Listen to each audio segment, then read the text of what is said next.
I could call him a colleague because we coached together. But talk about a man of God who puts God above everything else, but has led many different programs in his lifetime. Has had a profound effect on my life and what I want to do and how I go about living my life. Mr. Meyer was the head coach of Concordia University for a number of years.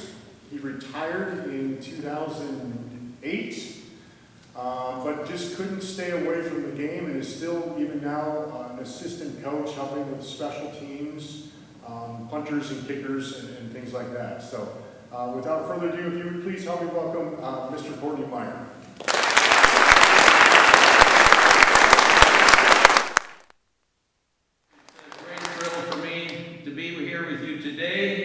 To be having an opportunity to speak to you. Yes, I've known Mr. Bolt for a number of years, and I want to share something with you about him that I'm sure he wouldn't tell you, but he is one of the most disciplined players that I've ever coached. Through his 4 years of college, he never missed a class. Did you hear that? He never missed a class. He also, by the way, was a 4-year Ironman, which means on the football field, he never missed a practice. He did not miss a game. That's unbelievable. So you have before you now a leader that understands what it's all about, to give of yourself and to be committed to something. So again, as I said, I'm honored to be with you today. I have not done an online presentation, so it's my first, but it is my desire that I can leave something with you about leadership, some thoughts that can help you. Obviously, I'm going to bring in some personal experience because everybody has a story to tell, and I'm going to share that story with you as well this morning. So again, let me give you just a little information about my background. I was born in a small town in Frona, Missouri. I always say the city limit signs were on the same post, although that isn't really true. But there were only 200 people there. I went to a Lutheran grade school. There was a big school, a little school, and from there I went to a public high school. I competed in football and baseball at the high school. From there I went to a junior college, St. John's Junior College in Winfield, Kansas. And from there I transferred to Concordia, Nebraska, where I got my degree. And then I got an assignment to go teach in New York City. In those days, they didn't give you much choice. They just assigned you to a place. So I went to Martin Luther High School in Maspeth, Queens, New York. A small town country boy going from 200 to a metropolitan area of 11 million people. It's quite a shock. I was there for 2 years, and I went to Long Island Lutheran High School, and from there I coached football, but I said I needed to get a degree, another degree. So I went to graduate school. I came to Concordia Seward, and I got that degree, and then I started my coaching career at Mare Lutheran High School in Minnesota. And after 6 years, I said, you know, I really would like to maybe get a doctorate degree. So I started a degree program at the University of Nebraska, and so I started that, and then from there, I basically got an opportunity to be a defensive coordinator, and then I got a call to my first head coaching job, which was at a school right up the street from you, at Mequon, in Concordia University, Wisconsin. And there, I started my collegiate head coaching career, and all my children were born. I have 3 children, 2 boys and a girl. My daughter is teaching at a Lutheran high school in Irvine, California, Green Lutheran High School. My wife is a teacher also, and so that's a little bit of the background. I'm going to come back to that a little bit more and tell you a little bit more about my story. But I want to talk about, first of all, as I have identified, 4 leadership styles. There really are 4. There is first, which is the one that's used commonly today, transformational. And that's what all the talk is about leadership. And then there's a second one, it's a positional leadership, where you have your leadership because you're appointed a position.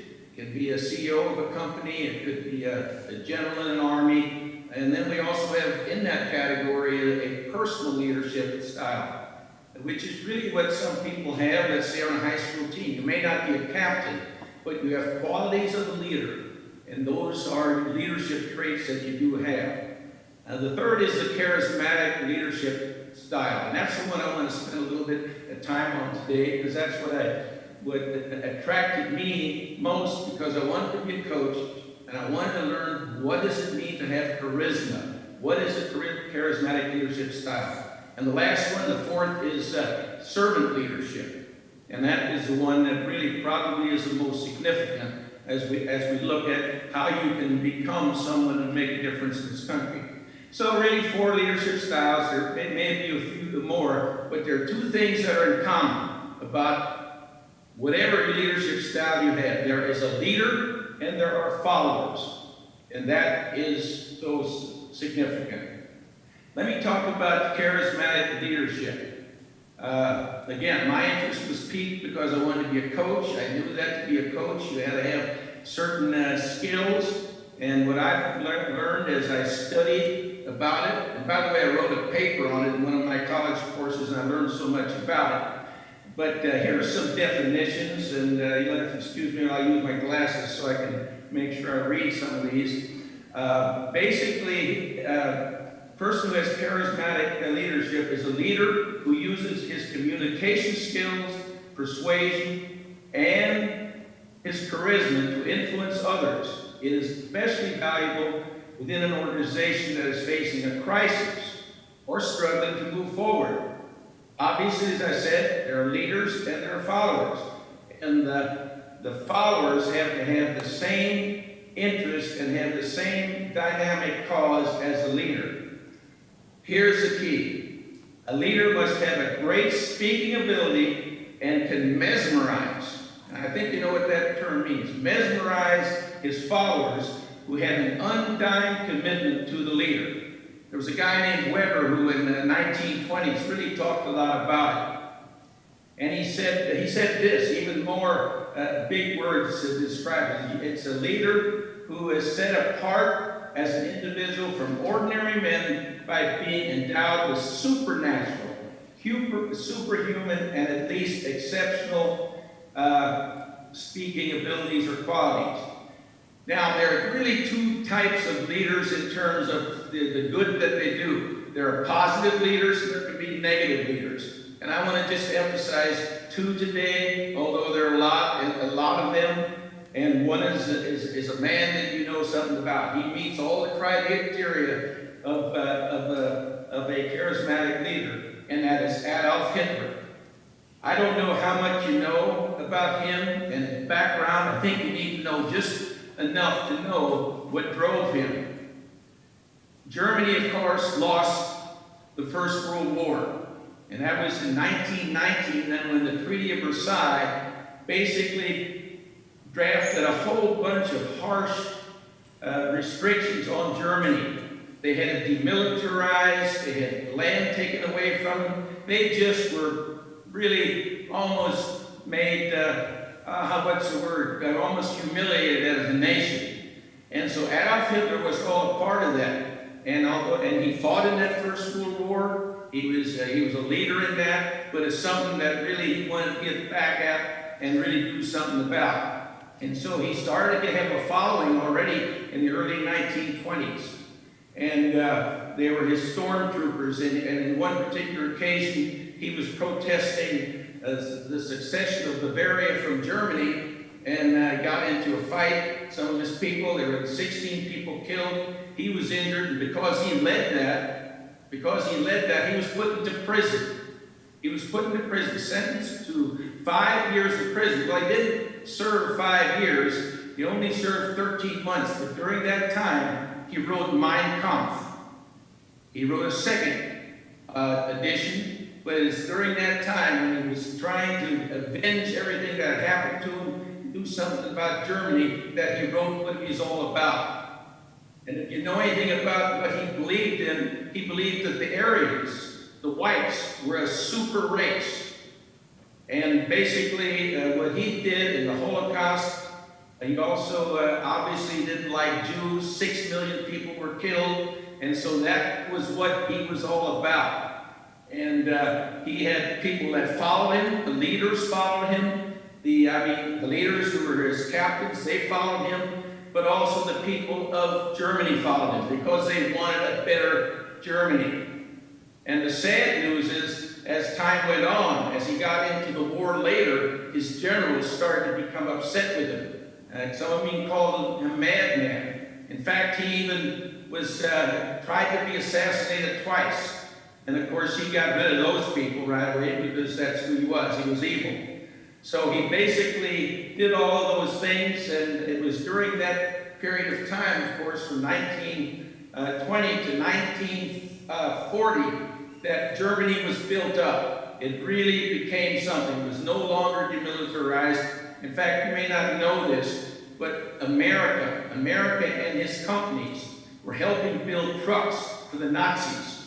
General Motors, Ford, Chrysler, they were all in Germany building trucks for Hitler, if you can believe that. And I know you've heard of Time magazine, but in 1938, he was on the cover of Time magazine as the Man of the Year.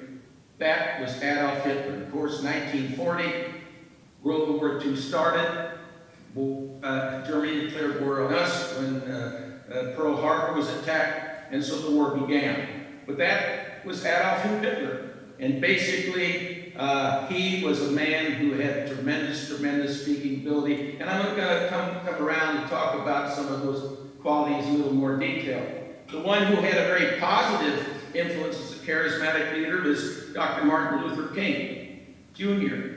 And of course, his speech is well known. His speech, I Have a Dream, is played every year. He had great speaking ability, and of course, he had great followers because the blacks at that time were wanting something different. So he had a cause, an important cause, which still lives today. So those are just two examples of people, and I didn't want to go into a lot of detail, but there certainly are a lot of others, key leaders of their countries who made a difference. There was Mahatma Gandhi in England, in India, Nelson Mandela of South Africa, Napoleon, a lot of other great leaders, but they all had a number of special qualities.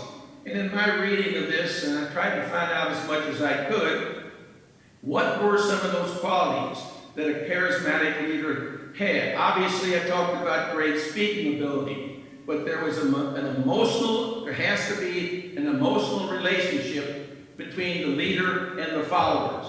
A very strong emotional leadership, and there has to be a cause, a dynamic cause that the followers believe in. And here's something that's very, very interesting.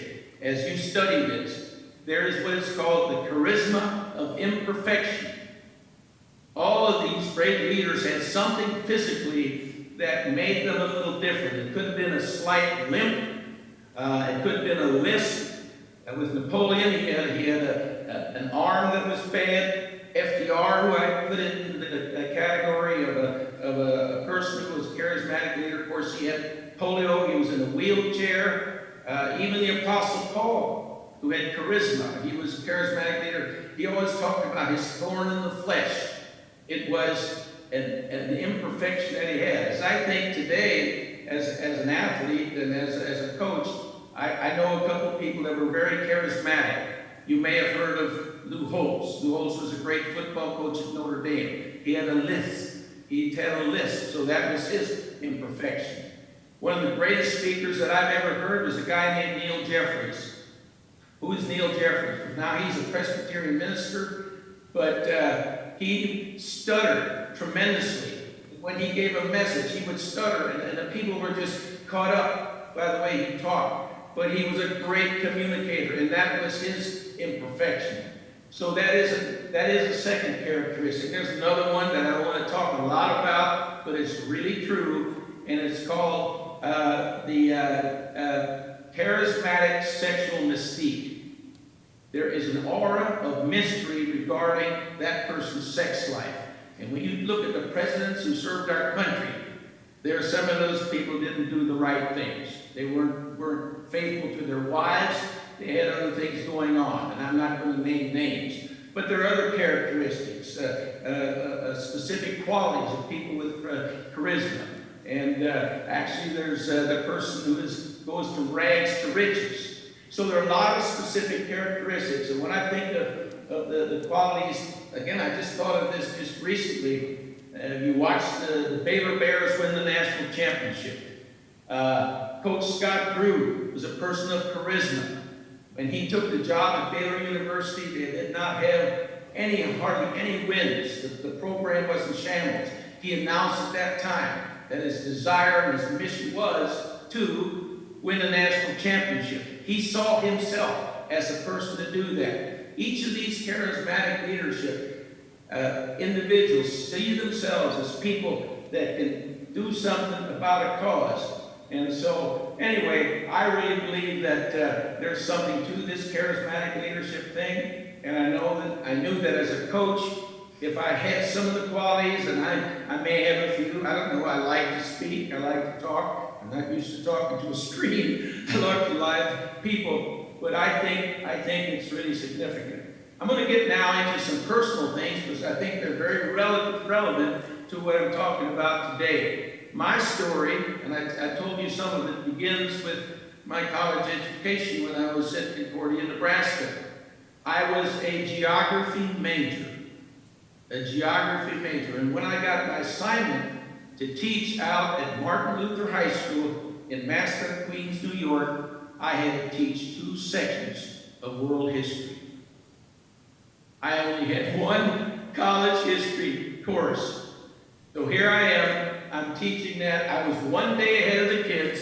I'll never forget. I'm teaching there every day, and sitting in the 4th seat back in the 2nd row is this little redhead, John Potker. Every day, his hand would go up, Mr. Maya, Mr. Maya. Of course, he couldn't say Meyer, because New Yorkers, it was Maya.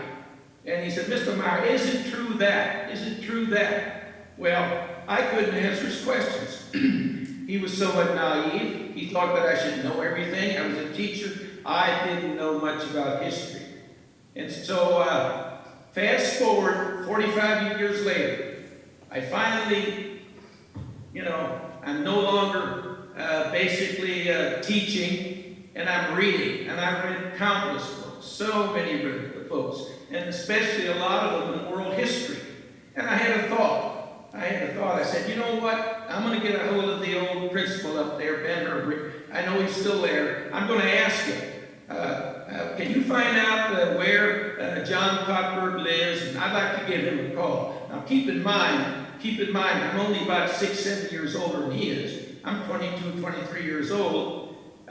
He would be close to 70 years old. So I got a hold of Ben, and I asked him, I want to get a hold of John. I want to ask him, John, you remember me? You have any more of those history questions? I think I might have a few more answers. Well, guess what? He was no longer living.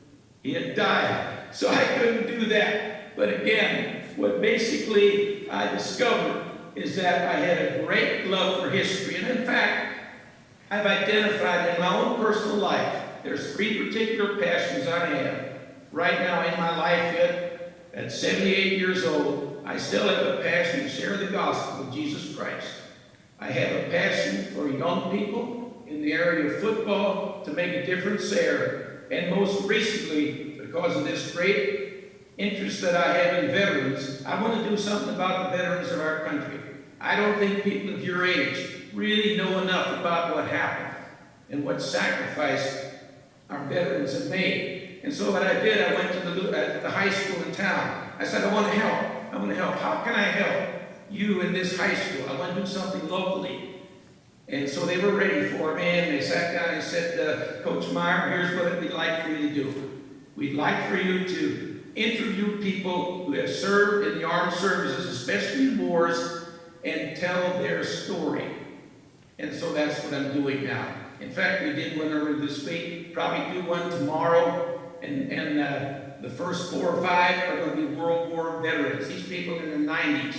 They're telling their stories. How will that be used? It will be used in the classrooms of the teachers at Seward High School, who can then use those to augment what they're teaching. So anyway, that is really what I'm about right now. And so my purpose today with you is for you to find out what your passion is.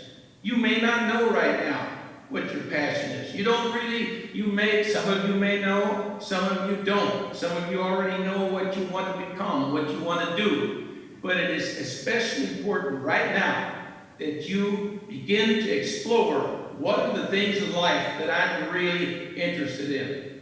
And this is a time right now, beginning today, if you haven't thought about, to get involved in something at your school. There's so many different activities that you can become involved in student life, student council, a journalism class, basically involved in tutoring. Maybe there's a hope team where you're helping young people, stay away from suicide, those type of things. Maybe it's sports, but whatever you do, get involved with something. You are going to be in a situation where you can begin to learn what your passion is. I didn't mention all of those opportunities, theater, but these are all venues where you can find out about yourself to see if you've got the stuff of becoming a leader. Obviously, when you go to college, they're going to ask you, they're going to say, what academic program do you want to get into? You may not know. And after 2 years, you may still not know. You may even change majors. But while you're there, you're going to have to make a decision what you actually get a degree in. And so that is a whole process where you begin to determine what type of job do I want for my future? What do I want to do with my life? And so you make that decision. Obviously, at a place like Concordia Seward, you have an opportunity to explore a lot of different things. Our mission at Concordia Seward is basically to train servants for servant leadership in the world. And so that's one of our goals. So in any case, it's something that you will find out in time. It is not an easy process. It sometimes takes a while. I shared with you what some of my passions are. And I really learned about one of them a long time ago when I experienced something very important to me. I was serving at Mary Lutheran High School at the time, and we had a regional director in the Fellowship of Christian Athletes by the name of Ron Hess. And he called me on a Friday night, and he said, Coach Meyer, he said, I'd really like to do something for me this week. And I said, what's that, Ron? He said, well, you've been with me. I've heard you share your testimony. I run a Bible chapel. What's Bible chapel? Well, Bible chapel is still being done. It's basically a program where professional athletes who can't go to church on a Sunday morning have, Bible chapel. And so they come, we meet for maybe 15, 20 minutes, half an hour, and they hear somebody give a message. Well, he called me and I said, Ron, I don't think I can do that. I mean, these are pro athletes. I'm not really prepared for that. So I hung up. I thought about it a little bit, and I said, Ron, I'm back. I think I can do that. I want to do that. So stay with me now. So here it is. It's May 10th. I can't remember the exact year, but I'm driving down, going to Minneapolis, driving to Met Stadium, and it's snowing. It's snowing. And I'm listening to WCCO, basically, which is the main network there, and I'm learning that the game is canceled. Now, well, I was almost at Met Stadium, so I drove there. Very few cars in the parking lot, but I walked up anyway through the snow, and I got to a gate. There's a gentleman there, and he said, how can I help you? I said, well, I'm so-and-so. I was here to do Bible chapel. He said, well, the game's canceled. I said, I know. I said, well, what do you want? He said, well, could you let me just see a locker room? Well, sure, come on in. So he took me to the Milwaukee Brewers locker room. Well, I don't know if you know who was playing for the Milwaukee Brewers at that time, but I'll fill you in on that shortly. I walked around the room and I saw big George Scott shoes, size 17 shoes. He was the first baseman. I went around the room and I saw basically the jersey of number 44. Raise your hand if you know who wore number 44 during that time. Can some of you raise your hand? There's a few hands going up. Number 44 was the uniform of Hank Aaron. Hank Aaron, who broke Babe Ruth's home run record.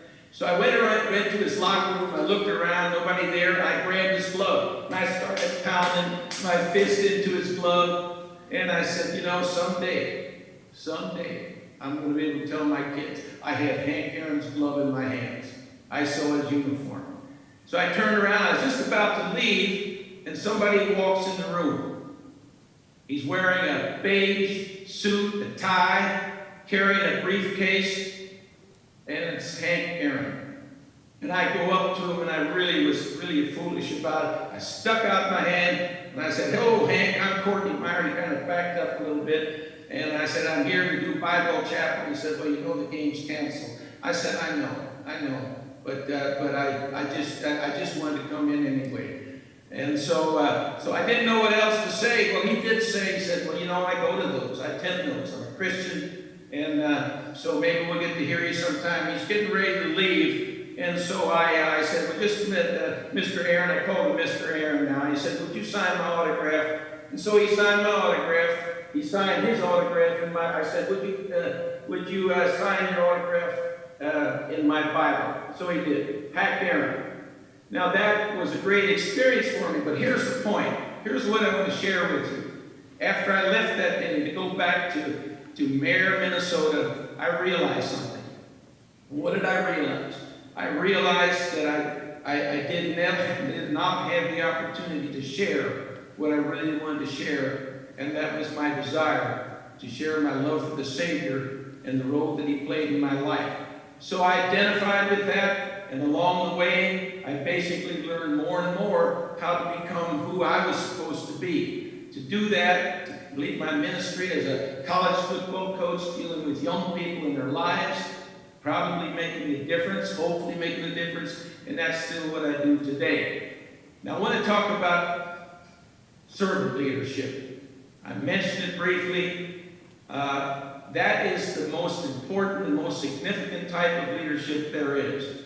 Jesus, our Savior, was the most explicit example of leadership. He said this about himself, or he said this to all of us. Whoever wants to be great among you must be your servant, and whoever wants to be first among you must be your slave, just as the Son of Man did not come to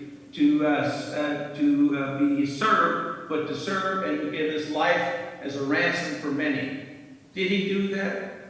You know he did that. He washed the disciples' feet. He served them. And that is really the heart of what is the type of leadership that can make the difference, the biggest difference there is. I'm most impressed with important people who stoop to do the things that others should be doing. College presidents who are handing out hymn books at chapels, pastors who are sweeping up debris, who are doing things that janitors do. All types of people that humble themselves to become servants to us. I hope some of you are considering doing something that can impact other people's lives and put their life ahead of yours, because that's what that's all about, servant leadership. I want to close with something that's important to me. It's a devotional that I read some years ago. Excuse me, I'm going to quick take a drink of water, if that's all right. When I was coaching in Mare Lutheran High School back in the 70s, I had a good college friend. His name is Bill Bohm. He gave me a devotional. He gave me a devotional called The Word for Every Day. I've been reading it for a lot of years. I keep rereading many of the same devotions because they speak to me. In fact, I shared with my daughter last night. She said, Dad, I remember that one. I remember that one very well because you shared it with me. Well, let me share one devotion with you, which I think will impact your thinking about what's most important as you look forward to leadership and how it starts. The name of this devotion is called Followers First. And so that I don't really miss out on what's most significant about it, I'm going to read it to you, so forgive me for that. but I want you to take to heart what this is all about. It's called Followers First. In our day, it isn't very popular to be called a follower. Corporations look for leadership qualities. Young people aspire to be leaders, and obituaries usually call attention to the leadership a person has provided in his lifetime. Did Jesus ever call for leaders? I look in vain through the Gospels to find him asking for anyone but followers. There's a delightful story about a young man applying for admission to a men's college, which admitted only 250 freshmen each year. The boy's father got a questionnaire to fill out, in which, among other questions, was this one: is your son a leader, or is he a follower? The father pondered the question and concluded that while his son was a very able boy, he probably was more a follower than a leader. And this is what he indicated. In due time, he received a letter from the college's admissions office stating that his son was admitted. With the notation added, we are pleased that in a class of 249 leaders, we will have one follower. What was it? What was it about Luther that made him a peasant monk and stand at the bay, the combined power and pomp of the church and the empire, and say, I can do no other? Was it the mantle of leadership that he felt? He was a follower of Jesus Christ and his conscience, and that gave him the strength to obey. And this is a significant line that I'm going to read next. It is questionable if anyone has a right to leadership who is not first a follower. If he is not committed to some higher principles, to follow them, come what may, is he leadership stuff? It is doubtful that any of the early disciples felt the weight of leadership. They were followers. They were sent and they obeyed. That Paul became the leader of the church's outreach into the Gentile world, and that Peter became the leader of that early flock, these were the accidents of their lives.